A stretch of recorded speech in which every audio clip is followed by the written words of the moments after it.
तुलसी विवाह की कथा। देवउठनी एकादशी के दिन भगवान विष्णु पूरे 4 महीने सोने के बाद जागते हैं।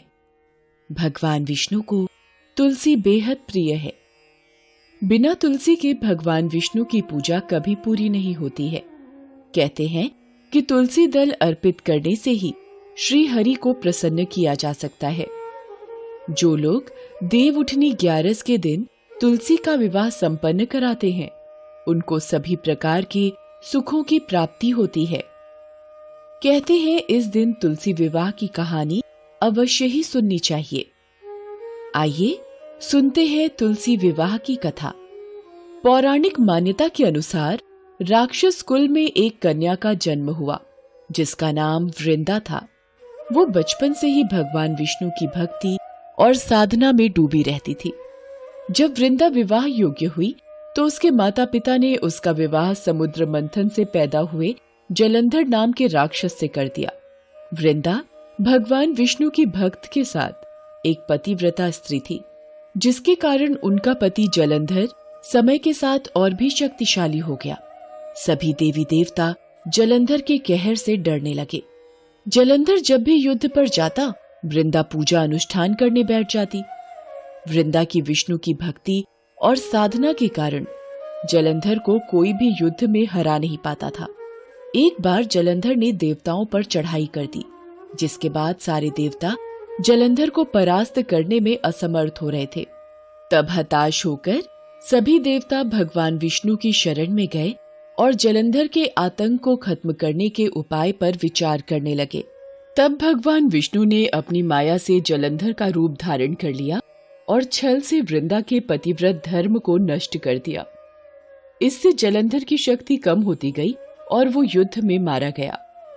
जब वृंदा को भगवान विष्णु के छल का पता चला तो उन्होंने भगवान विष्णु को शिला यानी पत्थर बन जाने का शाप दिया।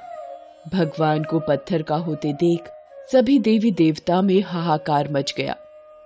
फिर माता लक्ष्मी ने वृंदा से प्रार्थना की। तब जाकर वृंदा ने अपना श्राप वापस ले लिया और खुद जलंधर के साथ सती हो गई। जब वो उसके साथ भस्म हो गई तो कहते हैं कि उनके शरीर की भस्म से तुलसी का पौधा बना। फिर उनकी राख से एक पौधा निकला, जिसे भगवान विष्णु ने तुलसी का नाम दिया और खुद के एक रूप को पत्थर में समाहित करते हुए कहा कि आज से तुलसी के बिना मैं कोई भी प्रसाद स्वीकार नहीं करूंगा। इस पत्थर को शालिग्राम के नाम से तुलसी जी के साथ ही पूजा जाएगा। तभी से कार्तिक महीने में तुलसी जी का शालिग्राम के साथ विवाह भी किया जाता है। आइए जानते हैं तुलसी विवाह की पूजा विधि। तुलसी विवाह के दिन तुलसी के पौधे की शालिग्राम से सनातन धर्म के अनुसार विवाह कराया जाता है। शालिग्राम को भगवान विष्णु का स्वरूप माना जाता है। तुलसी विवाह को लोग उसी प्रकार कराते हैं जैसे आम लोगों के विवाह होते हैं।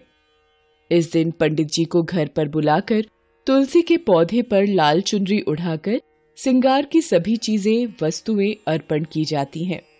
हिंदू धर्म के अनुसार तुलसी पूजा करने से विशेष लाभ प्राप्त होता है, इसलिए प्रत्येक घर में तुलसी विवाह को अधिक महत्व दिया जाता है।